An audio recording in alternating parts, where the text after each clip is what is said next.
People remember how you made them feel, not how smart you sounded. Introduction. Hi, this is Dr. Julian Vance. The hidden language of influence. Every day, you engage in countless conversations. You explain ideas, share opinions, ask questions, and respond to others. Yet how often do you walk away feeling truly heard? How often do your words create the impact you intended? The difference between those who merely talk and those who genuinely communicate lies not in volume, vocabulary, or charisma. It lies in understanding the hidden mechanics of human connection, the psychological triggers that make people lean in rather than tune out.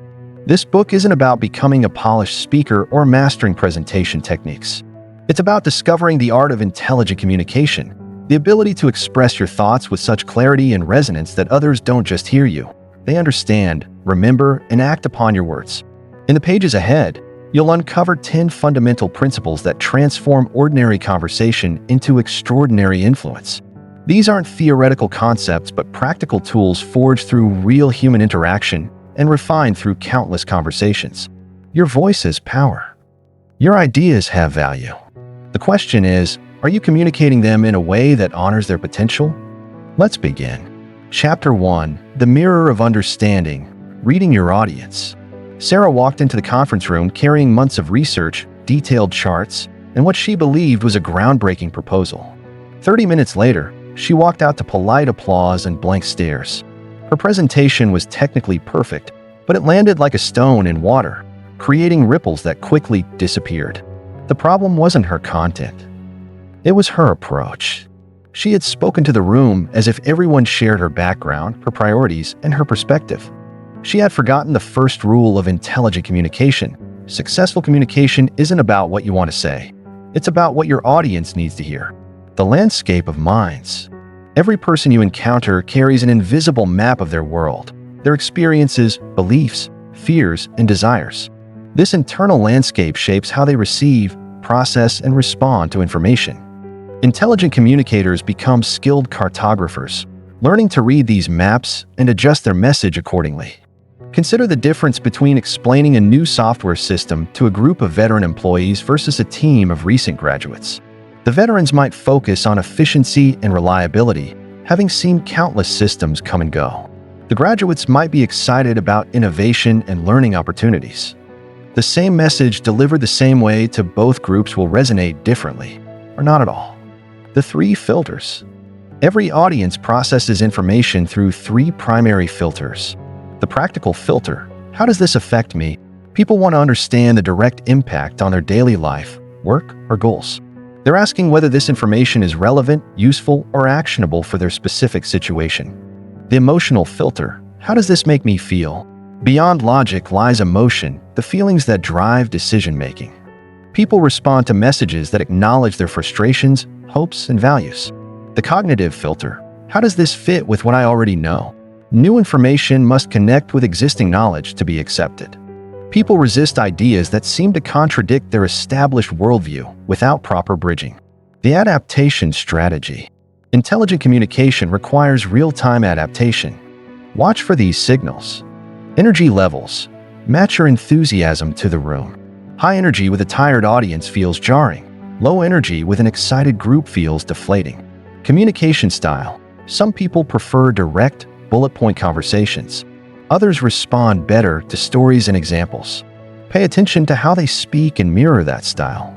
Knowledge gaps. Notice when you're losing people. Are their eyes glazing over? Are they asking basic questions about advanced concepts? Adjust your level accordingly. Emotional state.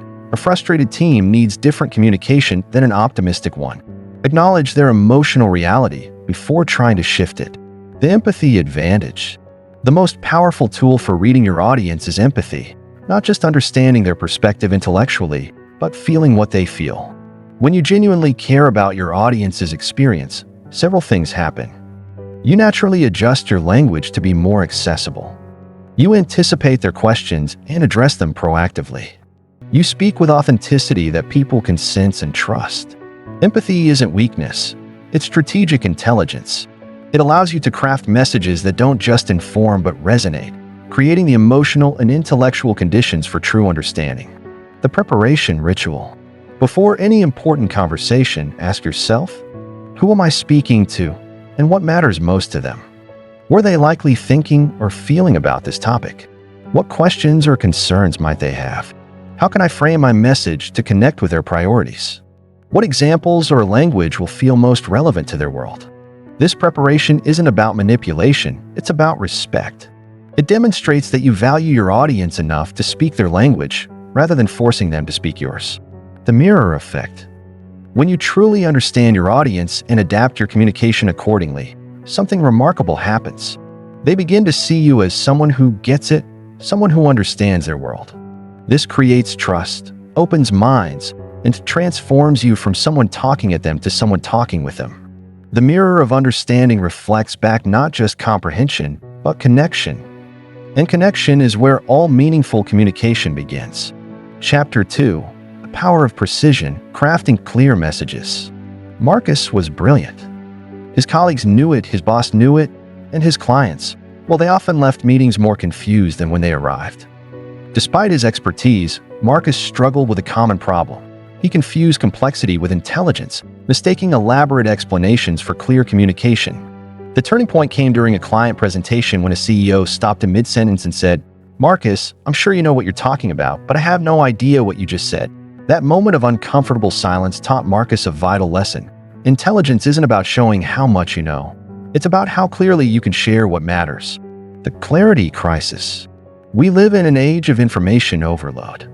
Every day, people are bombarded with messages, notifications, explanations, and requests. In this noisy environment, clarity isn't just helpful, it's essential for survival. Messages that require effort to decode are simply ignored. Yet many intelligent people fall into the clarity trap.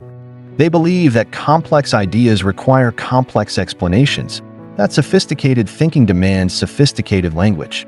This assumption costs them influence, connection, and results. The truth is more elegant. The clearest communicators are often the most intelligent because they understand their subject well enough to make it accessible to others. The elements of precision. Purposeful language. Every word should earn its place in your message. Ask yourself, does this word move my message forward, or does it create unnecessary friction? Precision means choosing words that illuminate rather than obscure. Logical structure. Your ideas should flow like a clear stream, not a muddy river. Start with your main point, support it with evidence or examples, and conclude with clear implications.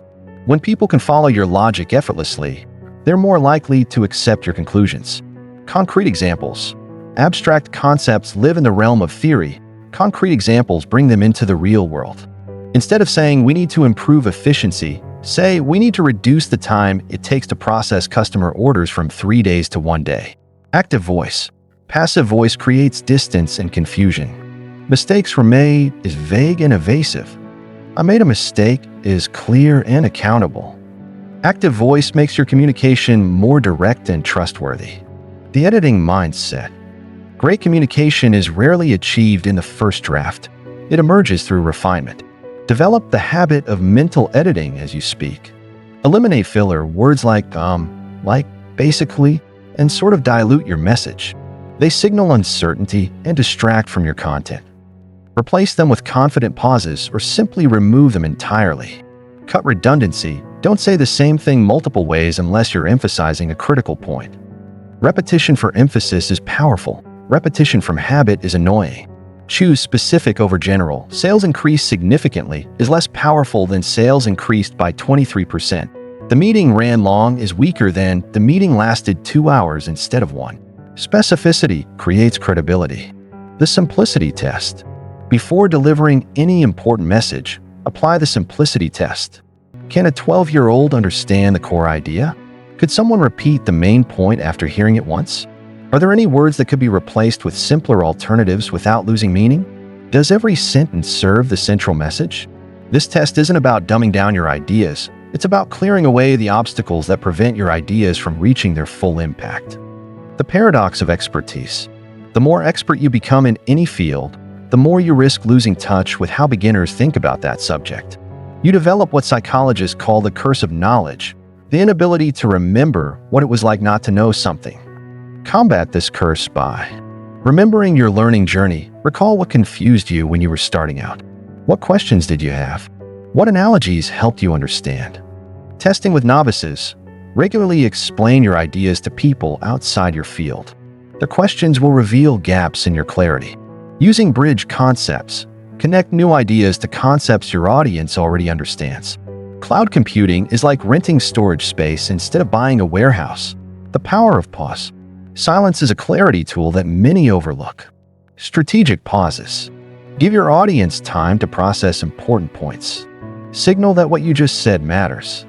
Prevent you from rushing through your message. Allow you to gather your thoughts before continuing. Don't fear silence. Embrace it as a companion to your words. The clarity payoff.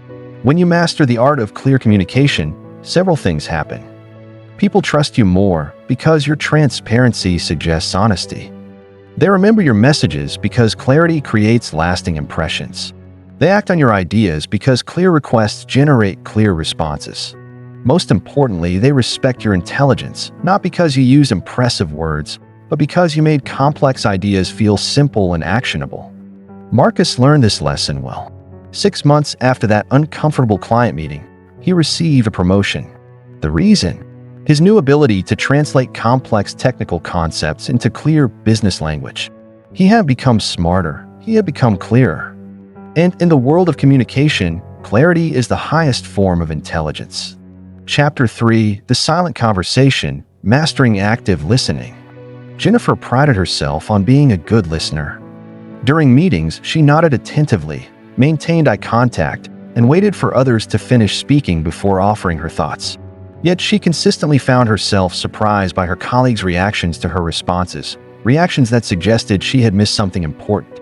The revelation came during a performance review when her manager said, "Jennifer, you're clearly intelligent and well-intentioned, but people often feel like you're not really hearing them. You seem to be waiting for your turn to talk, rather than trying to understand what they're actually saying." That feedback stung, but it also illuminated a crucial distinction. There's a vast difference between hearing words and understanding meaning. The listening illusion. Most people believe they're good listeners because they follow the basic rules of polite conversation. They don't interrupt much, they make eye contact, and they respond when spoken to. But this surface-level listening misses the deeper currents of human communication. True listening, what psychologists call active listening, involves engaging with both the explicit content of what someone is saying and the implicit emotions, concerns, and needs beneath their words. It requires turning down the volume on your own internal dialogue to fully tune into someone else's frequency. The 3 levels of listening. Level 1. Internal listening. At this level, you're primarily focused on your own thoughts, reactions, and planned responses. You might hear the words being spoken, but you're processing them through your own agenda. This is where most conversations happen, and it's why most conversations fail to create genuine understanding. Level 2. Focused listening. Here, you're genuinely paying attention to the speaker's words, tone, and visible emotions. You're engaged in their content and can respond appropriately to what they've explicitly shared. This is good listening, but it's not yet great listening. Level 3. Global listening. This is the master level, where you're attuned not just to words and tone, but to body language, energy shifts, what's not being said, and the emotions underlying the message. You're picking up on the full human experience being communicated, not just the verbal portion. The art of presence. Active listening begins with presence, the ability to be fully here, now with this person, in this moment. In our distracted world, true presence has become rare and therefore powerful. Presence requires digital discipline. Put away devices, close laptops, and resist the urge to multitask. Your attention is a gift. Give it fully or not at all. Mental clearing. Notice when your mind starts crafting responses or judgments and gently return your focus to the speaker. Physical alignment. Your body should signal engagement, leaning slightly forward, maintaining appropriate eye contact, keeping an open posture. Emotional availability. Be willing to feel what the speaker is experiencing. This doesn't mean taking on their emotions, but being open to understanding their emotional reality. Reading between the lines. Skilled listeners develop the ability to hear what's not being said. The emotional subtext. When someone says, "I'm fine with whatever the team decides," but their tone sounds defeated, the real message might be, "I disagree, but don't feel like my opinion matters." The hidden concern. When someone asks detailed questions about a new process, They might be expressing anxiety about change rather than seeking information. The unmet need. When someone complains about workload, they might actually be asking for recognition, support, or clearer priorities. The power of reflection. One of the most powerful listening tools is reflection, playing back what you've heard to confirm understanding and show that you're truly engaged. Content reflection. So what I'm hearing is that you're concerned about meeting the deadline because 2 team members are out sick. Emotional reflection. It sounds like you're feeling overwhelmed by all these competing priorities. Meaning reflection. It seems like you're worried that this change might affect the quality of customer service. Reflection serves multiple purposes. It confirms understanding, makes the speaker feel heard, and gives them a chance to correct misunderstandings. The question bridge. Great listeners use questions not to interrogate, but to explore and understand more deeply. The right question can open doors that statements keep closed. Clarifying questions. When you say soon, what time frame are you thinking about? Exploring questions. What's the biggest challenge you're facing with this situation? Feeling questions. How are you feeling about this change? Perspective questions. What would need to happen for this to feel manageable? The listening paradox. Here's the paradox of active listening. The less you focus on what you're going to say next, the more intelligent and insightful your eventual response will be. When you truly understand someone's situation, your response naturally becomes more relevant, helpful, and impactful. This happens because listening provides context that transforms your understanding. Information that seemed straightforward becomes nuanced. Problems that appeared simple reveal their complexity. Solutions that seemed obvious prove inadequate. Common listening barriers. The solution trap, jumping to solutions before fully understanding the problem. Sometimes people need to be heard more than they need to be helped. The experience filter, interpreting everything through your own experiences. I know exactly what you mean often means, I'm making this about me. The judgment screen, evaluating or critiquing what someone is saying instead of trying to understand it from their perspective. The preparation mode, spending your listening time preparing your response instead of absorbing their message. The listening payoff. When you become a truly skilled listener, several transformations occur. Enhanced relationships. People feel valued and understood in your presence, which deepens trust and connection. Better information. You gather more accurate and complete information because people share more openly with skilled listeners. Increased influence. When people feel heard, they're more open to your ideas and suggestions. Improved problem solving. Understanding problems deeply leads to more effective solutions. Reduced conflict. Many conflicts arise from misunderstanding. Skilled listening prevents these unnecessary disputes. The silent conversation. Every spoken conversation is accompanied by a silent conversation, the internal dialogue each person is having about what's being said. Active listening allows you to tune into this silent conversation, giving you access to the full spectrum of human communication. Jennifer learned to master this skill over time. She discovered that when she truly listened, not just to respond, but to understand, her colleagues began seeking her out for advice and collaboration. They valued not just her intelligence, but her ability to make them feel heard and understood. The irony of great communication is that it often begins not with speaking, but with silence, the silence of a mind fully present to another person's experience. In that silence, true understanding is born, and from understanding flows communication that can change hearts and minds. Chapter 4: The Invisible Authority, Commanding Through Tone. David was technically the most knowledgeable person in his department. His analyses were thorough, his recommendations sound, and his work ethic impeccable. Yet during team meetings, he noticed that his colleagues seemed to give more weight to ideas from less experienced team members. The content of his contributions was solid, but somehow they lacked impact. The mystery was solved during a recorded video conference he reviewed later. Watching himself speak, David was shocked to hear how his voice sounded, uncertain, rushed, and lacking conviction. His expertise was being undermined by a tone that suggested doubt rather than confidence. This revelation introduced David to a fundamental truth of communication. Your tone carries more authority than your credentials ever will. The invisible influence. Tone operates below the conscious level of most listeners. They may not be able to articulate what they heard in your voice, but they feel it immediately. Within seconds of hearing someone speak, we make unconscious judgments about their confidence, trustworthiness, and authority, all based largely on vocal cues. This invisible influence can work for you or against you. A strong, confident tone can make even simple observations sound insightful. A weak, uncertain tone can make brilliant insights sound questionable. The anatomy of authority. Authoritative tone isn't about being loud or aggressive. True vocal authority comes from several key elements working in harmony. Breath support.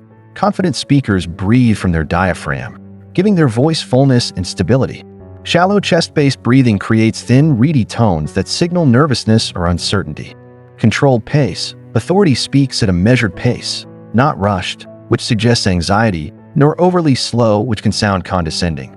The pace should feel natural, but deliberate. Vocal resonance. Rich, full tones carry more authority than thin, strained ones. This comes from proper breathing and relaxed throat muscles. Strategic emphasis. Knowing which words to stress and which to subordinate helps your key points land with impact. The emotional thermostat. Your tone sets the emotional temperature of every interaction. People unconsciously mirror the energy they receive, so your vocal choices directly influence the mood and productivity of your conversations.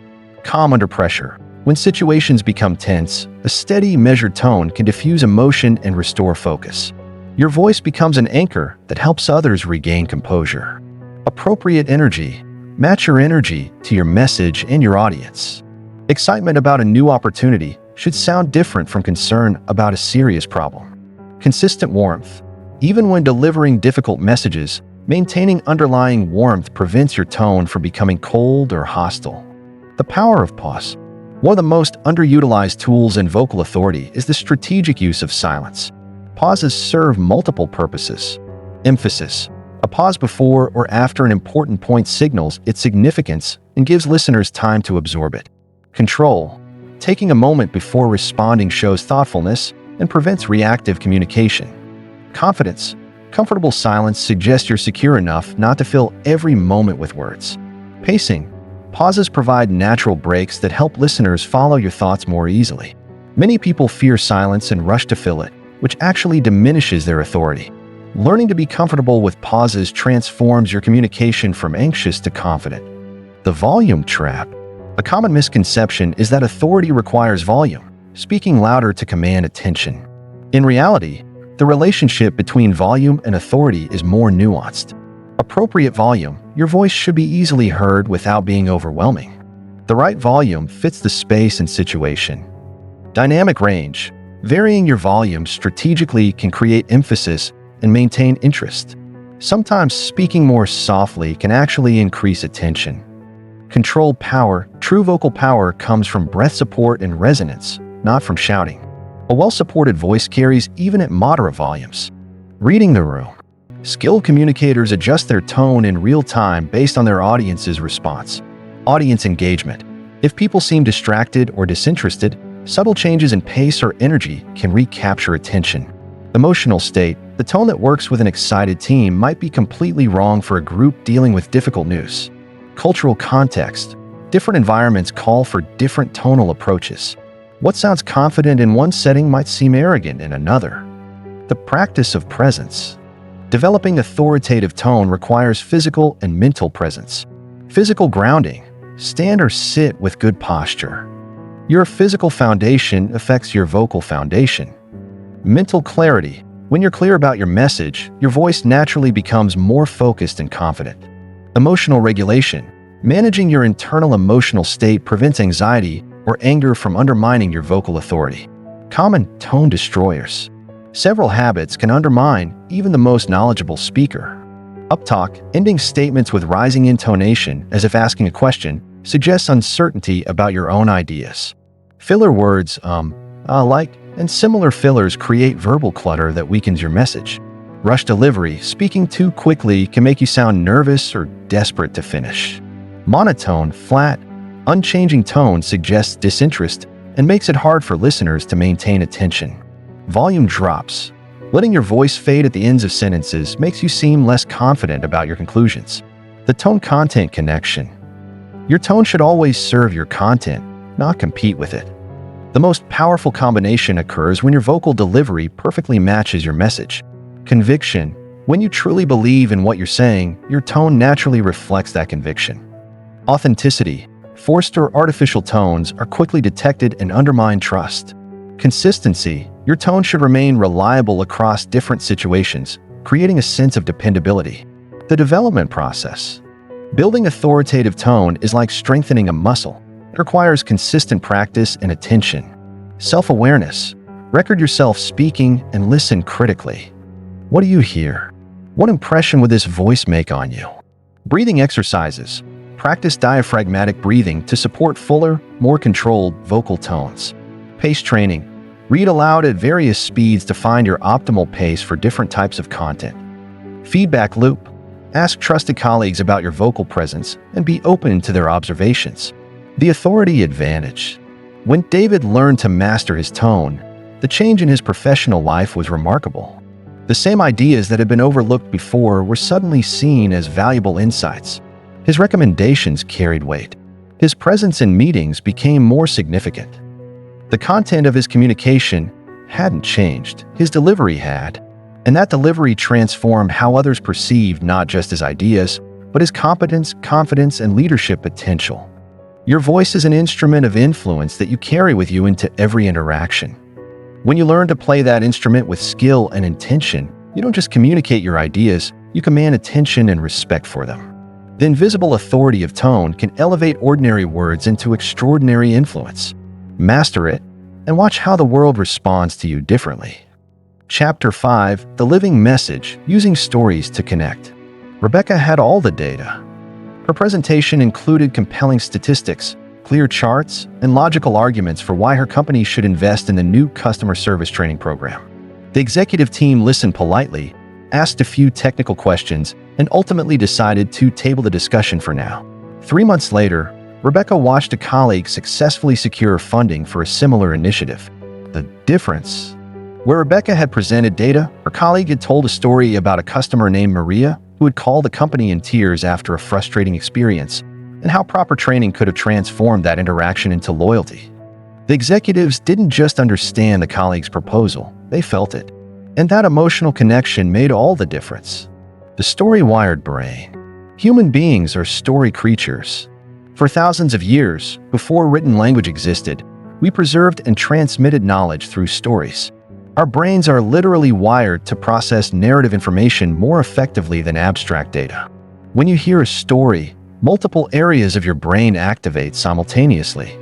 The language centers process the words, the sensory areas respond to descriptive details, and the motor cortex engages with action sequences. This full brain activation creates stronger memories and deeper understanding than simple information transfer. More importantly, stories trigger empathy. When someone describes their experience, listeners don't just understand it intellectually, they begin to feel echoes of those emotions themselves. This emotional resonance is what transforms communication from mere information exchange into genuine influence. The architecture of connection. Effective stories share certain structural elements that make them powerful communication tools. Relatable characters. Your audience needs someone to connect with in your story. This doesn't have to be a hero. It can be someone facing a familiar challenge or experiencing a common emotion. Clear stakes. What matters in this story? What could be gained or lost? Stakes create tension that keeps listeners engaged and helps them understand why the story matters. Transformation. The most powerful stories show change. How someone learned something, overcame an obstacle, or discovered a new perspective. This transformation suggests possibility for your audience. Universal themes. While details may be specific, the underlying theme should resonate broadly. Stories about courage, growth, failure, redemption, or discovery tap into shared human experiences. Types of strategic stories. Different situations call for different types of stories. The challenge story describes overcoming obstacles and demonstrates resilience, problem-solving, or growth. These stories inspire action and build confidence. The vision story paints a picture of future possibilities. These stories help audiences imagine outcomes and motivate toward goals. The value story illustrates principles or beliefs in action. These stories clarify what matters and why. The connection story reveals vulnerability or shared experience. These stories build trust and rapport. The teaching story contains lessons or insights embedded in narrative. These stories make abstract concepts concrete and memorable. The power of personal narrative. Some of the most effective stories come from your own experience. Personal stories carry authenticity that fictional examples can't match. When you share something that happened to you, listeners sense the honesty and respond with greater engagement. However, personal stories require careful selection and framing. Choose stories with purpose. Not every personal experience makes a good communication tool. Select stories that genuinely serve your message and audience. Focus on learning. The most effective personal stories emphasize what you learned rather than what you accomplished. Vulnerability and growth resonate more than success alone. Consider your audience. What feels appropriate to share with this group in this context? Professional settings call for different stories than casual conversations. Practice the telling. Even personal stories benefit from thoughtful preparation. Know how you want to tell them before important moments. Crafting vivid details. The difference between a forgettable anecdote and a memorable story often lies in the details you choose to include. Sensory details. What did you see, hear, smell, or feel? These details help listeners experience the story rather than just understand it. Specific rather than general. The conference room was cold is less engaging than the air conditioning made the conference room feel like a refrigerator, and I could see people pulling their jackets closer. Emotional markers. Don't just describe what happened, describe how it felt. I was nervous is less powerful than my hands are shaking as I reached for the door handle. Selective focus. Include details that serve the story's purpose. Too many irrelevant details distract from the main point. The timing of stories. Strategic storytelling isn't just about having good stories, it's about knowing when to use them. Opening hook. A well-chosen story can capture attention and set the tone for your entire message. Illustrating points. Stories work beautifully as evidence or examples that support your main arguments. Bridging transitions. Stories can smoothly connect different topics or sections of your presentation. Emotional reset. When energy is low or tension is high, the right story can shift the mood and refocus attention. Memorable closing. Ending with a story gives your audience something concrete to remember and share with others. Common story pitfalls. Even good stories can lose effectiveness if not handled skillfully. Too much detail. Long, wandering stories lose listeners and obscure the main point. Keep stories focused and purposeful. Unclear relevance. If your audience can't see why you're telling a particular story, they'll disengage. Make connections explicit when necessary. Inappropriate emotion. Match the emotional tone of your story to your overall message and the situation. Overshadowing the message. Sometimes stories are so interesting that they distract from the main point. The story should serve the message, not replace it. Stories in different contexts. The application of storytelling varies across different communication situations. Business presentations. Stories can make financial data more meaningful, strategic plans more inspiring, and change initiatives more acceptable. Team leadership. Sharing stories about team successes, learning from failures, or company values helps build culture and motivation. Customer relations. Stories about other customers or your own experiences can build trust and demonstrate value. Teaching and training. Complex concepts become more accessible when illustrated through narrative examples. The ripple effect. Good stories don't just impact immediate listeners, they get retold. When your story resonates with someone, they often share it with others, extending your influence far beyond the original conversation. This viral quality of stories makes them powerful tools for creating lasting impact. A well-crafted story can continue working long after you finish speaking, carrying your message to new audiences through the voices of those who heard and remembered it. Building your story collection. Developing skill in strategic storytelling requires building a collection of stories you can draw upon. Life experience. Pay attention to moments in your own life that contain lessons, insights, or universal themes. Observations. Notice stories happening around you. Customers you serve, colleagues you work with, changes you witness. Study others. Collect stories that resonate with you from books, articles, or conversations. Adapt them appropriately for your own use. Practice and refine. The best storytellers practice their stories, refining the details and timing until they land with maximum impact. Rebecca learned this lesson well. She began incorporating stories into her presentations, not as entertainment, but as bridges between data and human understanding. Her next proposal included the same solid research, but wrapped it in narratives about real customers and real employees. the response was dramatically different.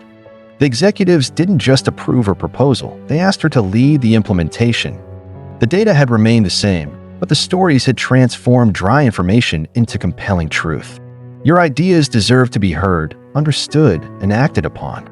Stories are the vehicle that can carry them from your mind to your audience's heart, where real decisions are made and lasting change begins. Chapter 6. The Art of Inquiry, Questions that Transform. Michael considered himself a good communicator. In meetings, he shared his insights clearly, offered solutions to problems, and provided updates on his projects. Yet he often left these interactions feeling like something was missing. Conversations seemed to end without resolution, team members appeared disengaged, and his suggestions didn't seem to gain the traction he expected.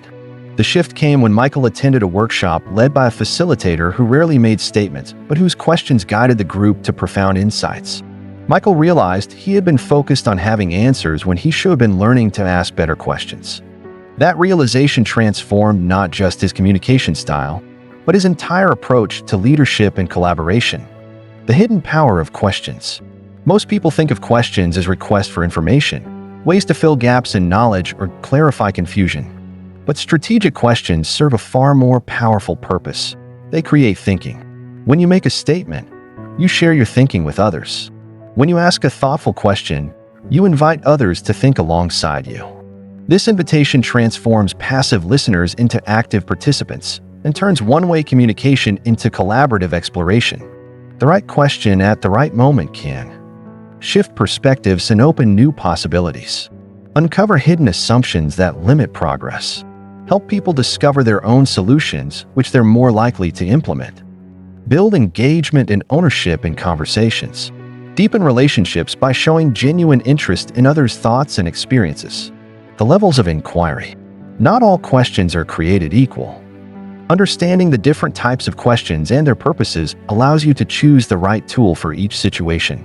Surface questions gather basic information. What happened in the meeting? When is the deadline? These questions are necessary, but don't create deeper engagement. Analytical questions explore relationships and patterns. What factors contributed to this outcome? How does this connect to our previous experience? These questions help people think more deeply about situations. Hypothetical questions explore possibilities. What would happen if we tried a different approach? How might this look in 6 months? These questions expand thinking beyond current constraints. Priority questions reveal values and importance. What matters most to you about the situation? If you could only fix one thing, what would it be? These questions help focus attention on what's truly significant. Reflective questions encourage introspection. What did you learn from that experience? How did that make you feel? These questions deepen self-awareness and emotional connection. The art of open-ended inquiry. The most powerful questions are open-ended. They can't be answered with a simple yes or no. These questions invite exploration, reflection, and discovery. They begin with words like what, how, why, when, and where. Compare these question pairs. Did you like the presentation versus what aspects of the presentation resonated most with you? Are you satisfied with the results versus how do these results compare to what you were hoping for? Do you understand the new process versus what questions do you have about implementing the new process? The first question in each pair can be answered quickly and might end the conversation. The second question invites deeper engagement and provides much richer information. Strategic question, timing. Knowing when to ask questions is as important as knowing what to ask. Early questions establish context and build rapport. What's your experience been with this type of project? These questions help you understand your audience and tailor your communication accordingly. Clarifying questions prevent misunderstandings. When you say soon, what time frame are you thinking about? These questions ensure everyone is working with the same understanding. Exploring questions dive deeper into important topics. What's behind that concern? These questions help uncover the real issues that need addressing. Forward-looking questions focus on solutions and next steps. What would success look like? These questions move conversations from problems to possibilities. The question-listening partnership. Questions and listening work together synergistically. Your questions are only as good as your attention to the answers. When you ask a question and then genuinely listen to the response, you often discover follow-up questions that lead to even deeper insights. This creates a dynamic flow. Ask a thoughtful question. Listen actively to the complete response. Ask a follow-up question based on what you heard. Continue the exploration. This questioning sequence feels natural and conversational while systematically deepening understanding. Questions that build safety. Some of the most powerful questions create psychological safety, conditions where people feel comfortable sharing honestly. Permission questions. Would you be willing to share your thoughts on this? These questions respect autonomy and reduce defensiveness. Curiosity questions. I'm curious about your perspective on. These questions signal genuine interest rather than interrogation. Exploratory questions. What other possibilities might we consider? These questions invite creativity without judgment. Supportive questions. What kind of support would be most helpful right now? These questions show care for the person, not just the problem. The power of silence after questions. One of the biggest mistakes questioners make is not allowing enough time for responses. Good questions often require thinking time, especially if they're exploring complex or emotional territory. After asking a meaningful question, count to at least 5 seconds before speaking again. Watch for nonverbal cues that indicate continue thinking. Resist the urge to rephrase or add clarification unless clearly needed. Show patience through your body language and expression. This silence demonstrates respect for the thinking process and often leads to more thoughtful, honest responses. Questions in difficult conversations. Strategic questions become especially valuable in challenging situations. De-escalating questions. Help me understand your main concern shifts focus from positions to interests. Reframing questions. What would need to change for this to work for everyone? Moves from problems to solutions. Perspective questions. How might this look from the customer's point of view? Introduces new angles for consideration. Common ground questions. What do we both want to see happen here? Identifies shared goals despite disagreements. Cultural considerations. The effectiveness of questioning varies across cultures and contexts. Hierarchical sensitivity. In some cultures or organizations, direct questioning of authority figures may be inappropriate. Adapt your approach accordingly. Communication styles. Some cultures favor direct questioning, while others prefer more indirect approaches. Observe and adjust to cultural norms. Personal versus professional boundaries. Know what types of questions are appropriate in different settings and relationships. Building your question repertoire. Developing skill in strategic questioning requires building a toolkit of go-to questions for different situations. For understanding, what's most important to you about this? What am I missing? How does this connect to your other priorities? For problem solving, what's worked well in similar situations? What would you do if resources weren't a constraint? What's the smallest step we could take toward progress? For innovation, what if we looked at this completely differently? What would someone from outside our industry do? What assumptions are we making that might not be true? For relationship building, what's energizing you most about your work right now? What's been on your mind lately? What would you like me to know about your situation? The transformation effect. When Michael began incorporating strategic questions into his communication, several things changed. His meetings became more engaging because people felt genuinely involved rather than just informed. Problems got solved more effectively because he was uncovering root causes rather than just surface symptoms. His relationships deepened because people felt heard and valued. Most importantly, he discovered that questions were not signs of weakness or ignorance. They were tools of influence and leadership. The person asking thoughtful questions often guides the conversation more effectively than the person making statements. Questions as leadership tools. In leadership contexts, questions serve multiple strategic purposes. Developing others, questions help people think through problems and develop their own solutions, building capability and confidence. Building ownership. When people discover solutions through guided questioning, they feel more invested in implementing them. Maintaining humility. Leaders who ask questions signal that they don't have all the answers and value others' contributions. Creating vision. Questions about possibilities and potential help teams think beyond current limitations. The question statement balance. While questions are powerful, effective communication requires balance. The most skilled communicators move fluidly between asking questions and making statements, using each approach strategically. Use questions to explore and understand. Use statements to inform and direct. Use questions to engage and involve. Use statements to conclude and commit. The key is intentionality. choosing questions or statements based on what you're trying to accomplish in that moment. The compound effect. Strategic questions create a compound effect over time. Each good question builds trust, demonstrates care, and encourages openness. This cumulative impact makes future conversations richer and more productive. People begin to seek out conversations with skilled questioners because they feel truly heard and understood. This creates opportunities for greater influence and deeper relationships. The art of inquiry transforms communication from a performance into a partnership. When you master this art, you don't just gather information. You create connection, insight, and positive change through the simple but profound act of asking better questions. Chapter 7: The Unspoken Voice Body Language Mastery. Emma was frustrated. Despite having excellent ideas and solid expertise, she noticed that her contributions in meetings were often overlooked or quickly dismissed. Meanwhile, her colleague James, who often said less substantive things, seemed to command immediate attention and respect. The mystery was solved during a company video call when Emma accidentally left her camera on while muted. Watching herself on screen, she was shocked to see her own body language: hunched shoulders, minimal eye contact with the camera, fidgeting hands, and a posture that seemed to shrink away from the conversation. For the first time, Emma saw herself as others saw her, and understood why her brilliant words were being undermined by her unconscious physical communication. The silent symphony. Every moment you're in the presence of others, you're conducting a silent symphony of communication through your body. Your posture, gestures, facial expressions, and even the way you occupy space send constant messages about your confidence, competence, and credibility.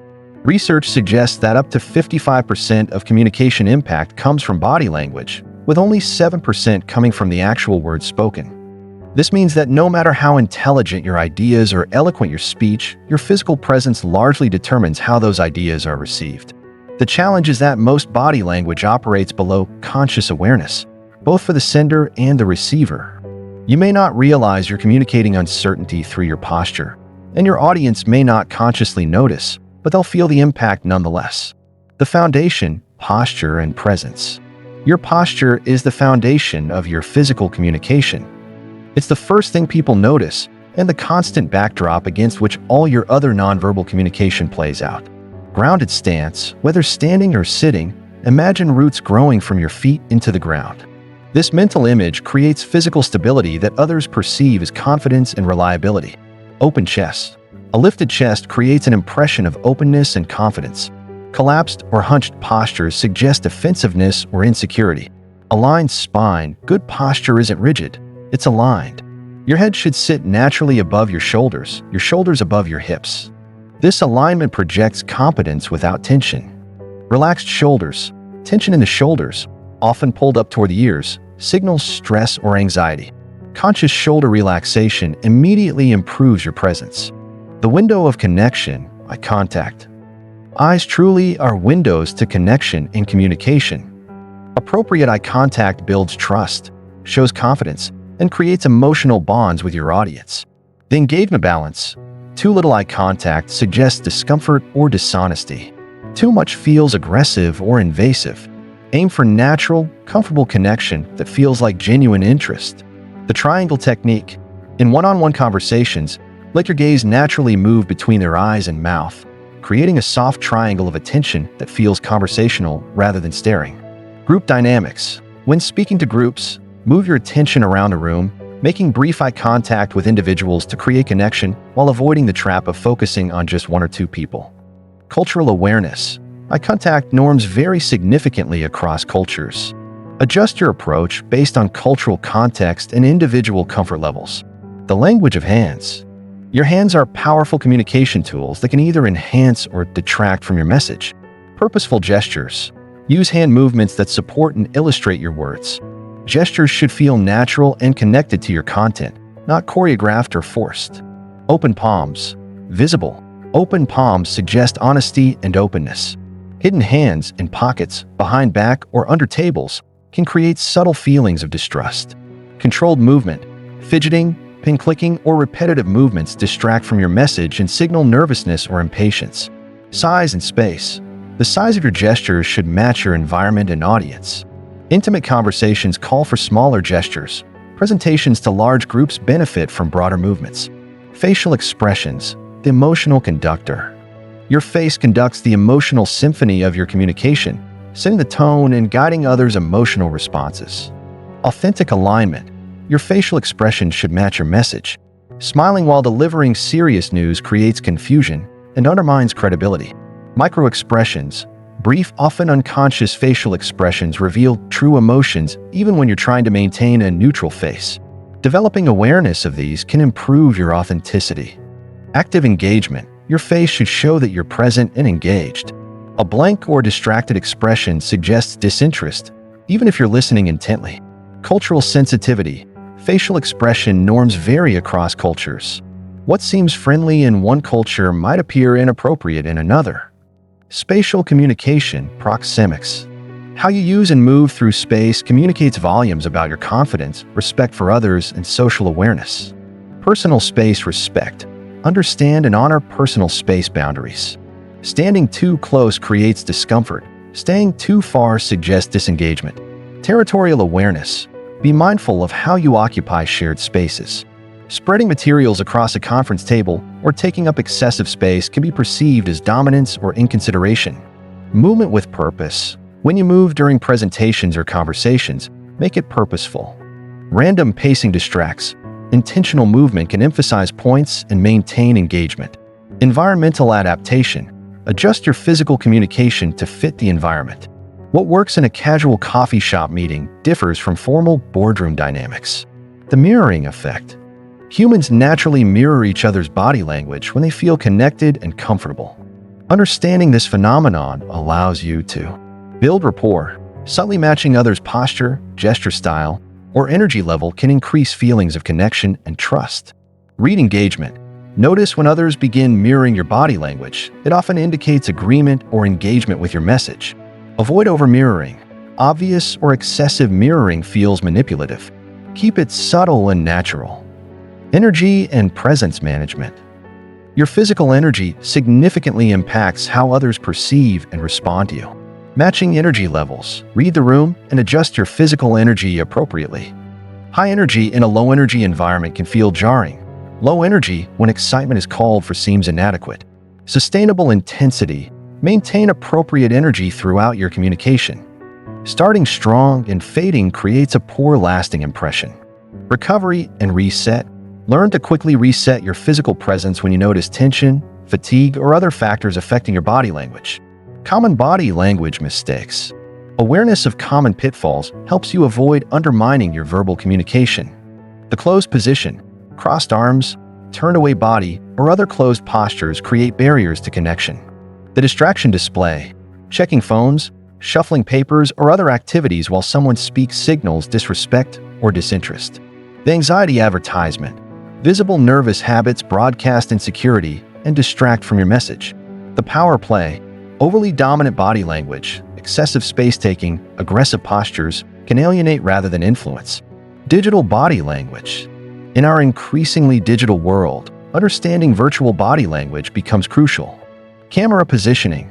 Eye-level camera placement creates better connection than looking down or up at your audience. Lighting and background. Ensure your face is well lit and your background isn't distracting from your message. Screen presence. Maintain good posture and engagement even in virtual meetings. The camera amplifies both positive and negative body language. Digital gestures. Hand movements that work in person may look exaggerated or distracting on screen. Adjust accordingly. The practice of awareness. Developing body language mastery requires ongoing awareness and practice. Video review. Regularly record yourself in various communication situations and review your nonverbal communication objectively. Feedback seeking.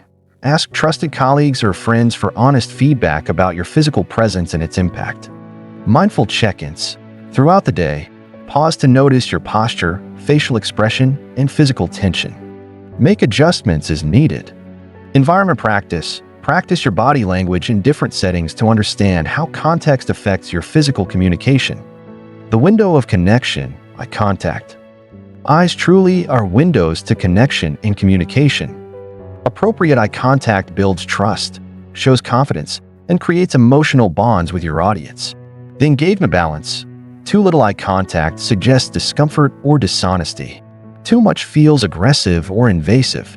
Aim for natural, comfortable connection that feels like genuine interest. The triangle technique. In one-on-one conversations, let your gaze naturally move between their eyes and mouth, creating a soft triangle of attention that feels conversational rather than staring. Group dynamics. When speaking to groups, move your attention around a room, making brief eye contact with individuals to create connection while avoiding the trap of focusing on just one or two people. Cultural awareness. Eye contact norms vary significantly across cultures. Adjust your approach based on cultural context and individual comfort levels. The language of hands. Your hands are powerful communication tools that can either enhance or detract from your message. Purposeful gestures. Use hand movements that support and illustrate your words. Gestures should feel natural and connected to your content, not choreographed or forced. Open palms. Visible. Open palms suggest honesty and openness. Hidden hands in pockets, behind back, or under tables can create subtle feelings of distrust. Controlled movement. Fidgeting, pin-clicking, or repetitive movements distract from your message and signal nervousness or impatience. Size and space. The size of your gestures should match your environment and audience. Intimate conversations call for smaller gestures. Presentations to large groups benefit from broader movements. Facial expressions. The emotional conductor. Your face conducts the emotional symphony of your communication, setting the tone and guiding others' emotional responses. Authentic alignment. Your facial expression should match your message. Smiling while delivering serious news creates confusion and undermines credibility. Micro-expressions.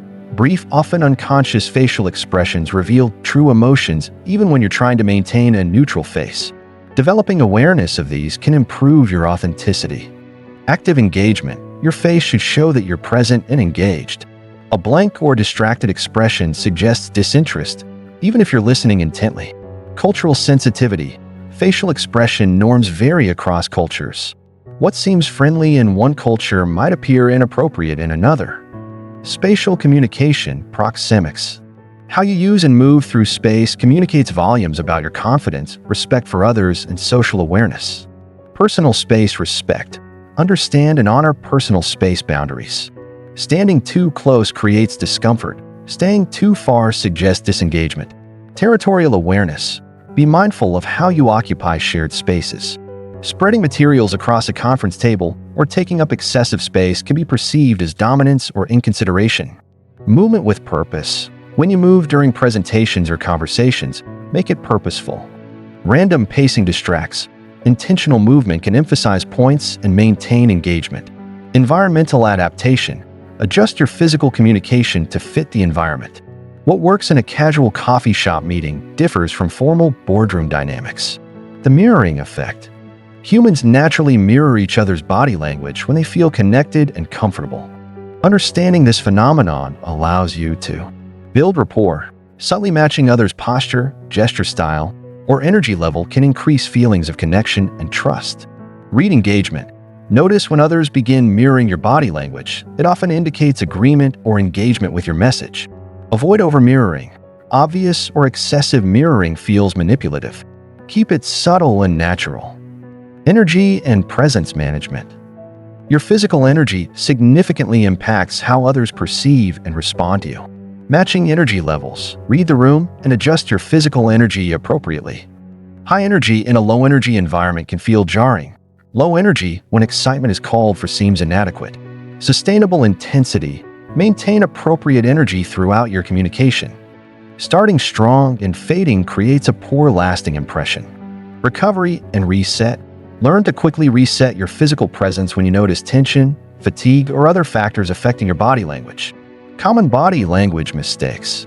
Awareness of common pitfalls helps you avoid undermining your verbal communication. The closed position, crossed arms, turned away body, or other closed postures create barriers to connection. The distraction display. Checking phones, shuffling papers, or other activities while someone speaks signals disrespect or disinterest. The anxiety advertisement. Visible nervous habits broadcast insecurity and distract from your message. The power play. Overly dominant body language, excessive space-taking, aggressive postures can alienate rather than influence. Digital body language. In our increasingly digital world, understanding virtual body language becomes crucial. Camera positioning. Eye-level camera placement creates better connection than looking down or up at your audience. Lighting and background. Ensure your face is well lit and your background isn't distracting from your message. Screen presence. Maintain good posture and engagement even in virtual meetings. The camera amplifies both positive and negative body language. Digital gestures. Hand movements that work in person may look exaggerated or distracting on screen. Adjust accordingly. The practice of awareness. Developing body language mastery requires ongoing awareness and practice. Video review. Regularly record yourself in various communication situations and review your nonverbal communication objectively. Feedback seeking. Ask trusted colleagues or friends for honest feedback about your physical presence and its impact. Mindful check-ins. Throughout the day, pause to notice your posture, facial expression, and physical tension. Make adjustments as needed. Environment practice. Practice your body language in different settings to understand how context affects your physical communication. The integration challenge. The ultimate goal isn't perfect body language. It's authentic integration where your physical presence supports and enhances your verbal message. This integration happens when your posture reflects your confidence in your message. Your gestures naturally illustrate and emphasize your words. Your facial expressions align with your emotional truth. Your use of space respects others while claiming appropriate presence. Your overall energy matches your purpose and your audience's needs. The transformation. Emma's awareness of her body language marked the beginning of a significant professional transformation. She began practicing more open postures, making more direct eye contact during video calls, and using purposeful gestures to support her ideas. The change in how others responded to her was dramatic. Her ideas began receiving the attention they deserved. She was invited to lead more projects and found herself being consulted on important decisions. The content of her communication hadn't changed, but her physical delivery had transformed how others perceived her expertise and leadership potential. Your body is always communicating. The question is whether it's supporting your message or undermining it. When you learn to align your physical presence with your verbal communication, you create a powerful synergy that makes your ideas not just heard, but felt and remembered. Mastering body language isn't about perfection. It's about authenticity, awareness, and alignment. When your entire being communicates with consistency and purpose, your influence expands far beyond your words alone. Chapter 8: The Bridge of Hearts, Building Emotional Connections. Robert was technically excellent. His financial presentations were comprehensive, his analysis was thorough, and his recommendations were logically sound. Yet he consistently watched less qualified colleagues get promoted while his career seemed stalled. During his annual review, his manager delivered unexpected feedback. "Robert, everyone respects your technical skills, but you need to work on connecting with people. Leadership isn't just about being right, it's about helping others feel engaged and motivated." This feedback confused Robert. He thought professional communication was supposed to be objective and emotion-free.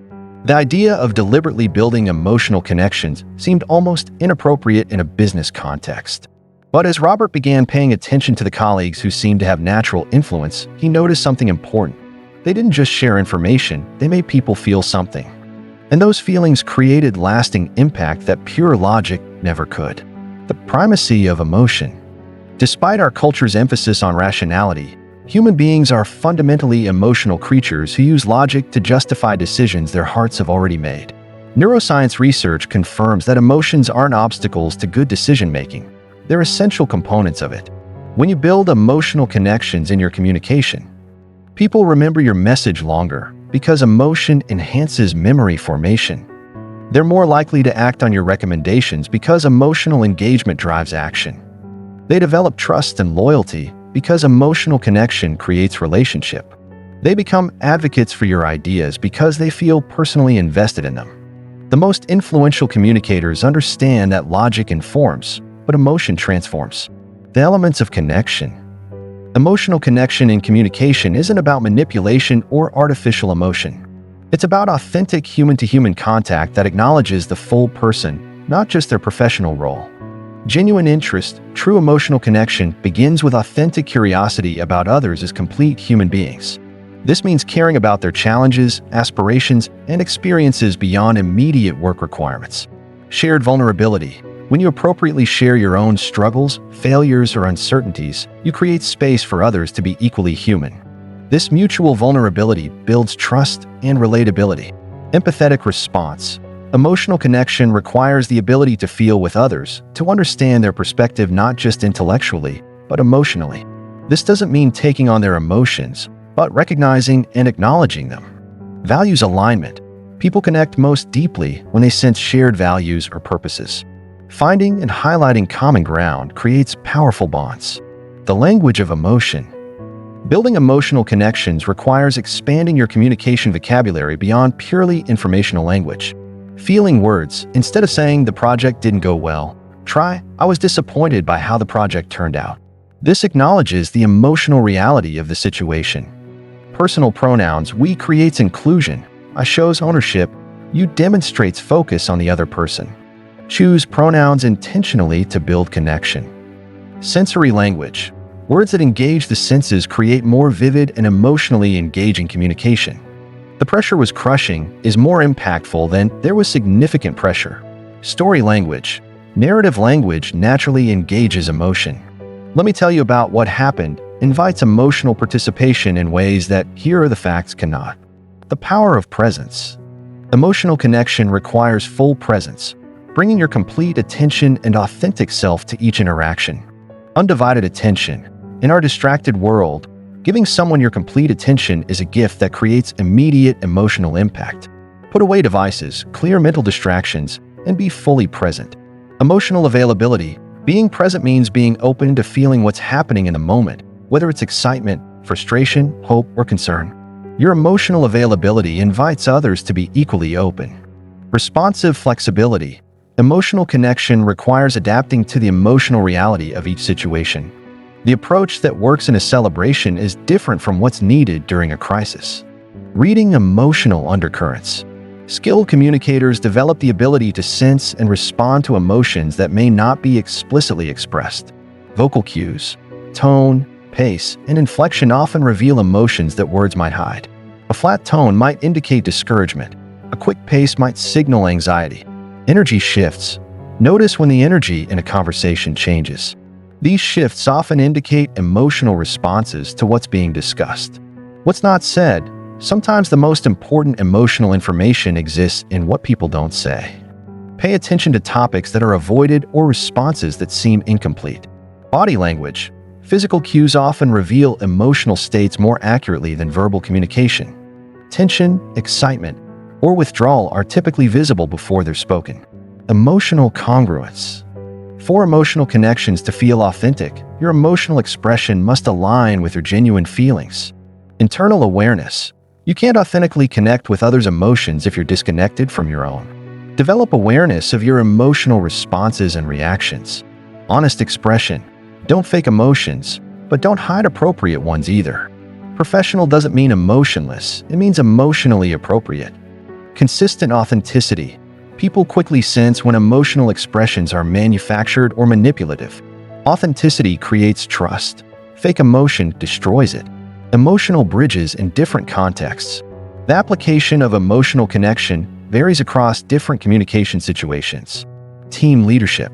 Share your passion for team goals, acknowledge frustrations, celebrate successes, and show genuine care for team members' development and well-being. Client relations. Understand client emotions about their challenges and opportunities. Show that you care about their success, not just your own business outcomes. Difficult conversations. Acknowledge the emotional difficulty of tough topics. I know this is hard to hear, or this situation is frustrating for all of us validates emotional reality.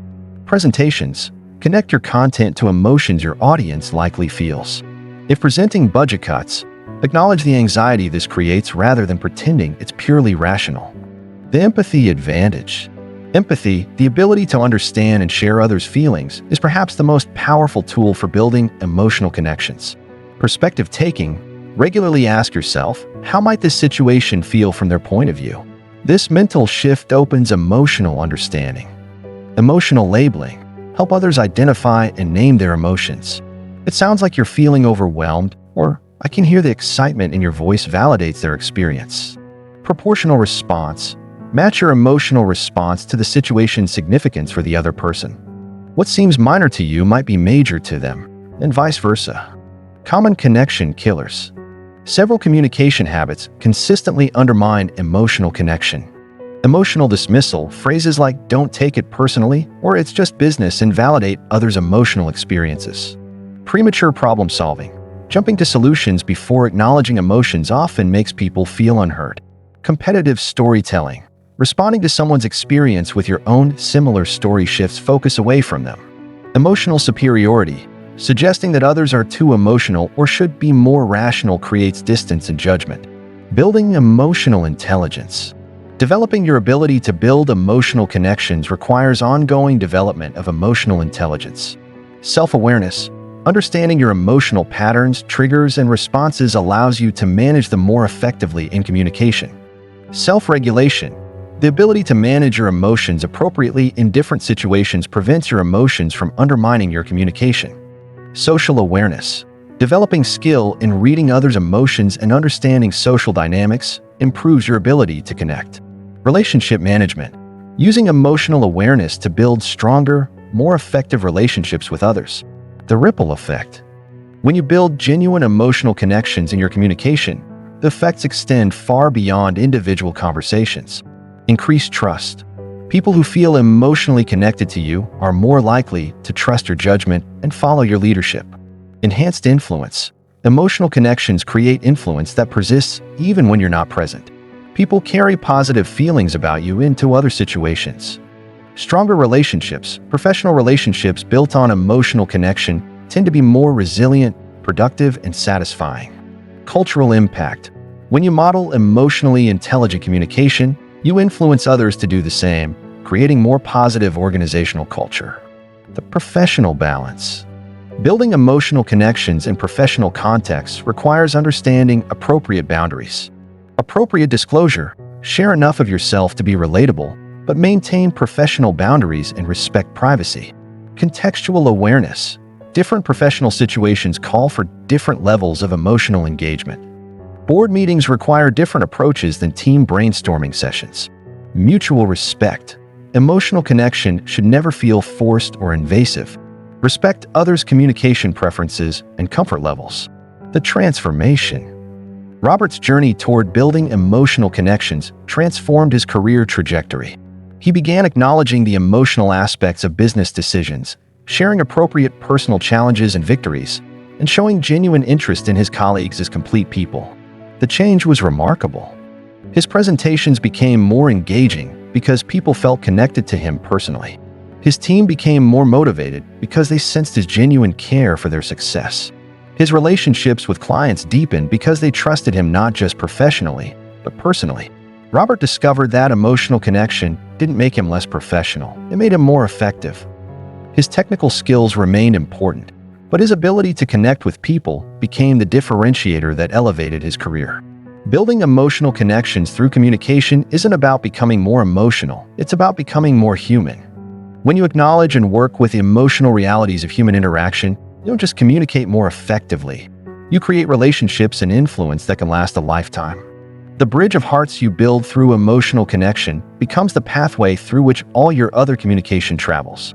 Master this bridge and watch your influence and impact expand exponentially.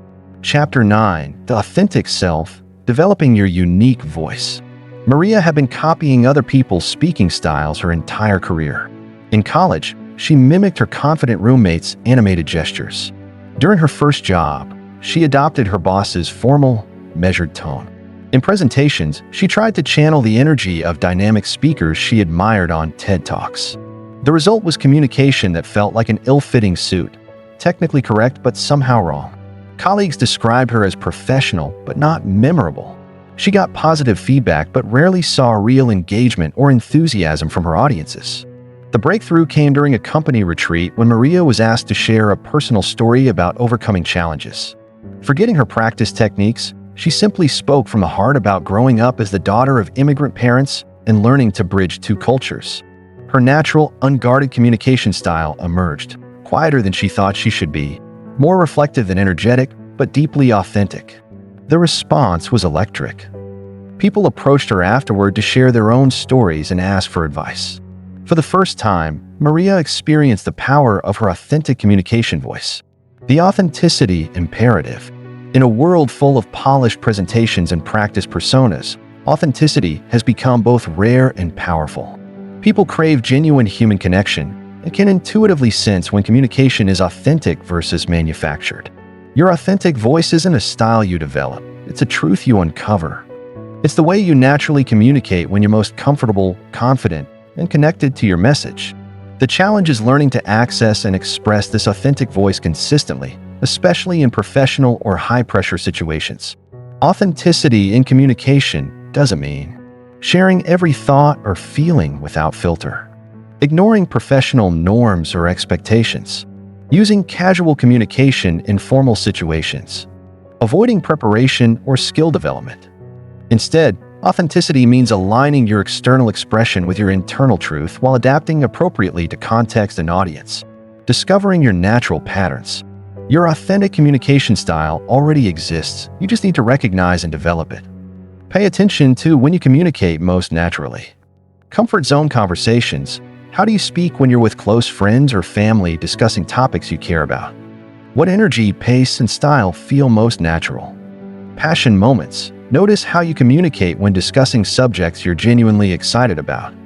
Your authentic voice often emerges most clearly when you're moved by enthusiasm or conviction. Crisis communications. During urgent or important situations, pretense often falls away and authentic communication emerges. How do you naturally respond under pressure? Teaching moments. When you're helping someone understand something you know well, you often slip into your most authentic explanatory style. The elements of personal style. Every authentic communication style contains certain consistent elements. Natural rhythm. Some people speak in quick bursts of energy. Others prefer slower, more measured paces. Your natural rhythm reflects how you process and share information. Emotional range. Your authentic emotional expression might be subtle and controlled, or it might be dynamic and expressive. Neither is better, they're just different ways of being genuine.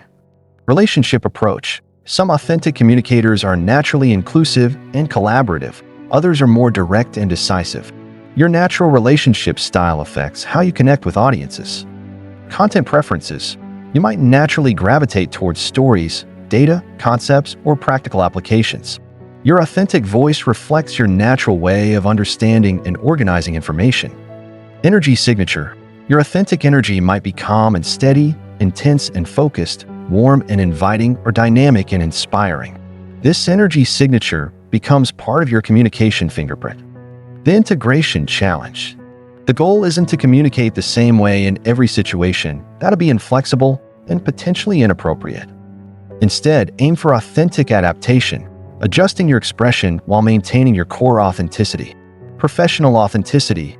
In formal settings, you might speak more carefully or use more structured language, but your underlying values, perspectives, and personality should still be recognizable. Cultural sensitivity. Adapt your style to respect cultural norms while maintaining your authentic essence. This might mean adjusting volume, directness, or formality levels. Audience awareness. Tailor your expression to serve your audience while staying true to yourself. This is authentic adaptation, not authentic abandonment. Common authenticity obstacles. Several factors can disconnect you from your authentic communication voice. Imposter syndrome. Feeling like you don't belong in certain situations can cause you to adopt artificial personas that you think are more appropriate or impressive. Role expectations. Sometimes we believe certain roles require specific communication styles that don't match our authentic voice. While some adaptation is necessary, complete transformation usually backfires. Comparison trap. Constantly comparing yourself to other speakers can lead you to try to become someone you're not rather than becoming the best version of who you are. Fear of judgment. Worrying about how others will perceive your natural style can cause you to hide behind safer, more generic approaches. Perfectionism. Trying to eliminate all flaws or rough edges from your communication can strip away the very qualities that make you authentic and memorable. Developing authentic confidence. True confidence comes from self-acceptance and skill development working together. Self-acceptance. Embrace your natural communication style, including its quirks and limitations. What you might see as flaws, others often experience as refreshing authenticity. Skill building. Develop your natural abilities rather than trying to acquire completely foreign skills. If you're naturally a storyteller, become a better storyteller rather than trying to become a data-driven presenter. Value clarification. Connect your communication to your genuine values and beliefs. When you speak from your values, authenticity emerges naturally. Purpose connection. Align your communication with purposes that matter to you. Authentic passion for your message creates authentic expression. The courage of vulnerability. Authentic communication often requires appropriate vulnerability, the willingness to be seen as imperfect, learning, or uncertain when that's your genuine state. Honest limitations. Admitting when you don't know something or need help creates trust and relatability. Learning moments. Sharing how you've grown or what you've learned from mistakes makes you more human and approachable. Emotional honesty. Acknowledging appropriate emotions makes your communication more real and impactful. Process transparency. Sometimes sharing your thinking process or decision-making journey helps others connect with your conclusions. Authentic adaptation strategies. You can maintain authenticity while adapting to different contexts. Core consistency. Identify the 3 to 5 core qualities that define your authentic communication style. Ensure these remain consistent across contexts while allowing surface adaptations. Natural adjustments. Notice how you naturally adjust your communication for different relationships, friend versus parents versus colleagues. Apply this same natural adaptability to professional contexts. Values anchor. Let your values guide your communication choices. When decisions align with your values, they feel authentic, even if they require stepping outside your comfort zone. Energy management. Learn to adjust your energy level appropriately while maintaining your natural energy signature. The development process. Building your authentic communication voice is an ongoing process. Self-observation. Pay attention to when you feel most and least authentic in your communication. What patterns do you notice? Feedback integration. Seek feedback not on whether you should change who you are, but on how effectively you're expressing who you are. Experimental practice. Try new approaches or techniques, but evaluate them based on whether they enhance or diminish your authenticity. Continuous refinement. Your authentic voice evolves as you grow and develop. Stay connected to changes in your perspectives, values, and interests. The ripple effects. When you develop and consistently express your authentic communication voice, several positive effects emerge. Increased magnetism. People are drawn to authenticity because it's rare and refreshing. Your genuine voice creates natural attraction and interest. Enhanced trust. Authentic communication builds trust more quickly and deeply than polished but artificial approaches. Greater impact. Messages delivered authentically tend to create stronger emotional responses and more lasting impact. Sustainable success. Communication built on authenticity is sustainable because it doesn't require you to maintain a false persona. Personal satisfaction. Speaking authentically feels better, creates less stress than constantly managing artificial images. The leadership connection. Authentic communication is particularly important for leadership effectiveness. Follower connection. People follow leaders they trust and relate to, which requires authentic human connection. Sustainable influence. Influence built on authenticity lasts longer than influence built on charisma or position alone. Cultural creation. Authentic leaders create cultures where others feel safe to be authentic as well. Decision credibility. When people understand your authentic values and perspectives, they're more likely to support decisions even when they don't fully understand the reasoning. The mastery mindset. Developing your authentic voice requires shifting from a performance mindset to a mastery mindset. Growth orientation. Focus on becoming more skillfully yourself rather than becoming someone else. Process focus. Concentrate on expressing your authentic truth clearly rather than on achieving specific reactions from others. Long-term view. Building authentic communication is a lifetime practice, not a short-term fix. Internal validation. Learn to evaluate your communication success based on authenticity and clarity, not just external approval. Maria's transformation. Maria's journey toward authentic communication transformed both her effectiveness and her career satisfaction. She stopped trying to be the dynamic presenter she thought she should be and became the thoughtful, insightful communicator she naturally was. Her presentations became more engaging because her genuine passion for her subjects came through. Her colleagues sought her advice more often because they trusted her authentic perspective. Her career advanced not despite her authentic style, but because of it. Most importantly, Maria discovered that communication became easier and more enjoyable when she stopped fighting her natural style and started developing it. Your authentic communication voice is not a limitation to overcome, it's a strength to develop. When you learn to express your genuine self with skill and awareness, you don't just communicate more effectively, you inspire others to do the same. The world doesn't need another copy of someone else's communication style. It needs the unique perspective, insight, and voice that only you can provide. Your authentic voice is your gift to every conversation you enter and every relationship you build. Chapter 10: The Translator's Gift: Making Complex Ideas Simple. Dr. Sarah Chen was frustrated. Despite being one of the leading experts in artificial intelligence, her presentations to company executives consistently fell flat.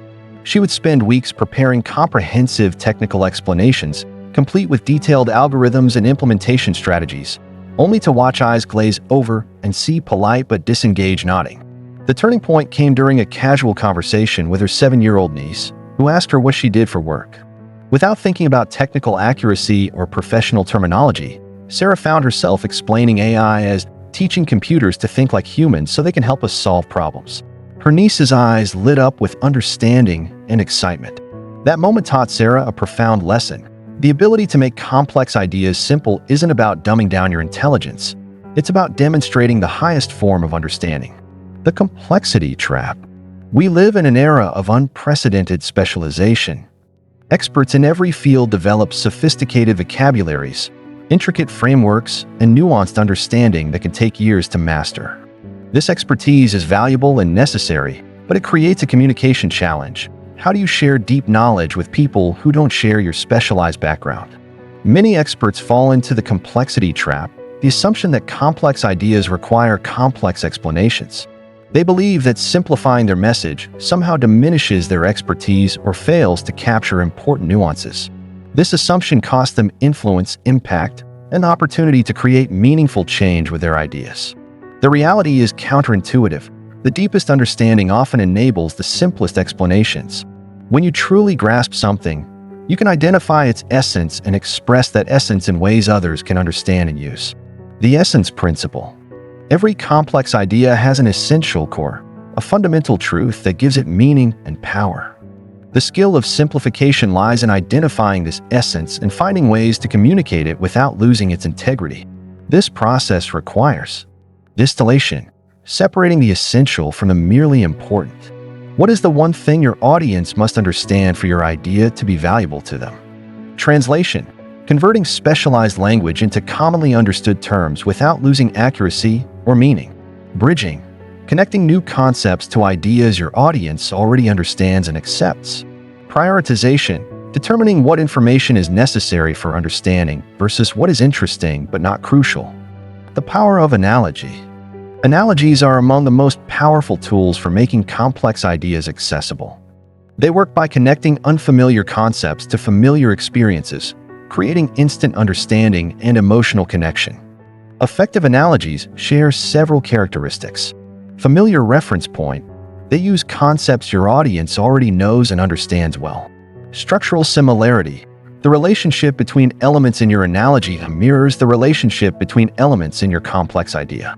Emotional resonance. The best analogies create not just intellectual understanding, but emotional connection to the concept.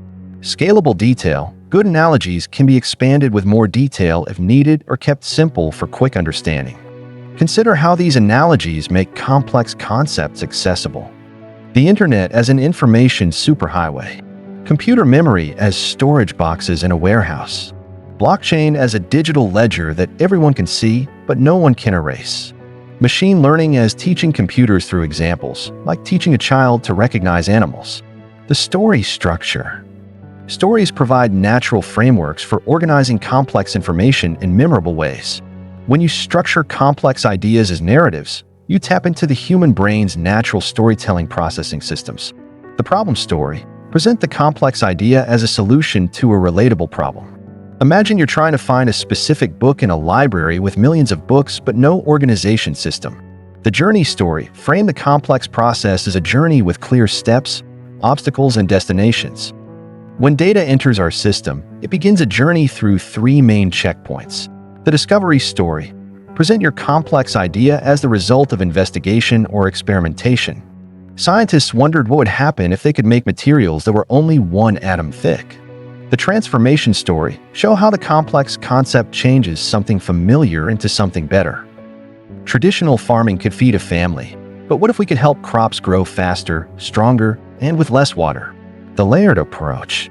Some complex ideas are best communicated through progressive revelation, starting with the simplest version and adding layers of complexity only as needed. Level 1, the headline, a one-sentence explanation that captures the basic idea. Artificial intelligence helps computers solve problems by learning from examples. Level 2, the paragraph, a brief explanation that adds key details without overwhelming. Artificial intelligence works by showing computers thousands of examples of a problem and its solutions. The computer finds patterns in these examples and uses those patterns to solve new, similar problems. Level 3, the full picture, a complete explanation for those who need or want more depth. Machine learning algorithms analyze large data sets to identify statistical patterns and correlations. These patterns are encoded in mathematical models that can then make predictions or decisions about new data points based on their similarity to the training examples. This layered approach allows different audiences to engage at their appropriate level of interest and expertise. Visual simplification. Complex ideas often benefit from visual representation that can communicate what words alone cannot. Diagrams show relationships, processes, or structures that might be difficult to describe verbally. Flowcharts illustrate step-by-step processes or decision trees. Metaphorical images use visual metaphors that support your verbal analogies. Before/after comparisons show the impact or transformation your complex idea creates. Scale representations help audiences understand size, scope, or magnitude that might be hard to grasp abstractly. The question bridge. Strategic questions can help audiences build their own understanding of complex concepts. Leading questions guide audiences to insights rather than simply telling them. What do you think would happen if we could predict equipment failures before they occur? Experience questions connect to their existing knowledge. Have you ever noticed how your smartphone seems to know what you want to type before you finish typing it? Implication questions help them understand significance. If this technology could reduce energy consumption by 30%, what might that mean for climate change efforts? Application questions encourage them to think about relevance. How might this apply to challenges you're facing in your own work? Common simplification mistakes. Several pitfalls can undermine your efforts to make complex ideas accessible. Oversimplification, removing so much detail that the idea becomes inaccurate or misleading. The goal is accessible accuracy, not simplistic reduction. Condescension, treating your audience as if they're incapable of understanding complexity. Simplification should respect intelligence while acknowledging different backgrounds. Jargon substitution, simply replacing technical terms with different technical terms without actually making the concept more accessible. Missing the forest, getting lost in explaining trees, details, while failing to help people see the forest, the big picture. Analogy overload, using so many comparisons and metaphors that the original idea gets lost in the illustrations. Audience-specific translation. Different audiences require different approaches to simplification. Executive audiences focus on strategic implications, competitive advantages, and bottom-line impacts. Use business analogies and emphasize outcomes over processes. Technical peers maintain technical accuracy while clarifying connections and implications they might not have considered. General public use everyday analogies and focus on practical benefits or implications for their daily lives. Cross-functional teams bridge between different technical languages and find common ground that all specialties can understand. The testing process. Effective simplification requires testing and refinement. Comprehension testing. Explain your simplified version to someone outside your field and ask them to repeat it back in their own words. Application testing. Ask your test audience how they might use or apply the concept. Their response reveals whether they truly understand it. Question analysis. What questions do people ask after your explanation? These questions reveal gaps in understanding or clarity. Retention testing. After some time has passed, ask what people remember from your explanation. This reveals what truly stuck and what was forgotten. The ripple effect. When you master the art of making complex ideas simple, several powerful effects emerge. increased adoption. Ideas that people can understand are more likely to be implemented and supported. Enhanced teaching. Your ability to educate others improves dramatically, creating multiplier effects for your knowledge. Broader influence. Simple explanations allow your ideas to reach audiences far beyond your immediate specialty. Innovation catalyst. Making complex ideas accessible often sparks new connections and applications that experts might not have considered. Democratic knowledge. Simplification makes powerful ideas available to people regardless of their educational background or technical training. The mastery paradox. Here's the paradox of simplification mastery. The more expert you become, the better you get at making things simple, but also the harder it becomes to remember what it's like not to know something.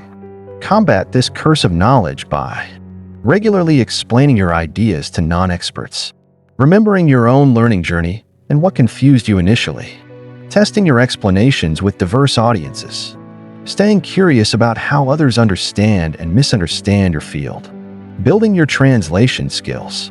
Developing skill in making complex ideas simple requires deliberate practice. Daily practice. Look for opportunities to explain complex concepts in everyday conversations. Analogy collection. Build a library of analogies and metaphors that work for your field.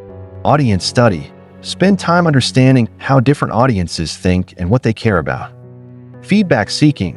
Regularly ask for honest feedback about the clarity and accessibility of your explanations. Cross-training. Study how great communicators in other fields make their complex ideas simple. The professional advantage. In professional contexts, the ability to translate complexity into clarity becomes a significant competitive advantage. Leadership effectiveness. Leaders who can make complex strategies and decisions understandable create better alignment and execution. Sales and marketing. The ability to explain complex products or services in simple terms directly impacts customer adoption and satisfaction. Teaching and training. Whether formal or informal, the ability to help others understand complex concepts makes you a valuable team member and mentor. Innovation communication. Getting support and resources for complex new ideas often depends on your ability to make them accessible to decision makers. Dr. Chen's transformation. Dr. Sarah Chen's journey towards simplification mastery transformed her career trajectory. She began approaching every presentation by first identifying the core insight that would matter most to her audience, then building analogies and stories to make that insight accessible and compelling. Her presentations became legendary within her company, not because she dumbed down her expertise, but because she elevated her audience's understanding. Executives began seeking her input on strategic decisions because they could actually understand and evaluate her recommendations. Most importantly, her simplified explanations began sparking innovations and applications she never would have imagined, as people from different backgrounds applied her AI insights to their own challenges. The ability to make complex ideas simple isn't just a communication skill, it's a leadership superpower. When you can take the complexity of your expertise and translate it into clarity that others can understand and use, you multiply the impact of your knowledge far beyond what you could accomplish alone. Your complex ideas have the power to solve problems, create opportunities, and change lives. But that power can only be realized when others can understand and apply those ideas. The translator's gift, your ability to bridge the gap between complexity and clarity, is what transforms expertise into influence and knowledge into positive change. Conclusion: your communication legacy. As we reach the end of this journey together, it's time to consider a fundamental question. What kind of communicator do you want to be remembered as? Every conversation you have, every presentation you give, every question you ask, and every story you tell contributes to your communication legacy, the lasting impact your words and presence have on the people you encounter and the world around you. The compound effect of conscious communication. Throughout this book, we've explored 10 foundational principles of intelligent communication. Each principle by itself has the power to improve your effectiveness and influence. But when you integrate them together, something remarkable happens. They create a compound effect that transforms not just how you communicate, but who you become as a communicator. When you truly understand your audience, craft clear messages, listen actively, control your tone, use stories strategically, ask powerful questions, align your body language, build emotional connections, express your authentic voice, and translate complexity into clarity, you become someone people seek out for advice, guidance, and leadership. You become a catalyst for understanding, connection, and positive change. The ripple effect of excellence. The principles in this book don't just improve your immediate communication effectiveness, they create ripples that extend far beyond your direct interactions. Modeling excellence. When you communicate with skill and authenticity, you unconsciously teach others to do the same. Your example becomes a standard that elevates communication in your teams, organizations, and communities. Enabling others, clear, empathetic communication helps others think better, feel more confident, and contribute more effectively. Your communication skills become tools that enhance other people's capabilities. Creating safety. When people trust that you'll listen carefully, speak honestly, and respond thoughtfully, they become more willing to share ideas, admit mistakes, and take creative risks. Building bridges. In our increasingly divided world, skilled communicators who can find common ground, acknowledge different perspectives, and facilitate understanding become essential bridges between groups and ideas. The choice you face every day. Every time you open your mouth to speak, you face a choice. You can talk or truly communicate, impress or connect, transmit information or create understanding, fill silence or add value, pursue your agenda or serve your audience, hide behind words or reveal your authentic self, make things more complex or more clear. These choices, made consistently over time, determine your communication legacy and your overall influence and impact in the world. The practical path forward. Mastering intelligent communication is not about perfection, it's about conscious, continuous improvement. Here's how to continue developing these skills. Start small. Choose one principle from this book and focus on implementing it consistently for 30 days. Notice the changes in how people respond to you. Practice deliberately. Look for opportunities to practice specific skills. If you're working on active listening, focus intensely on that skill in your next few conversations. Seek feedback. Ask trusted colleagues, friends, or family members for honest feedback about your communication. What's working? What could be improved? Reflect regularly.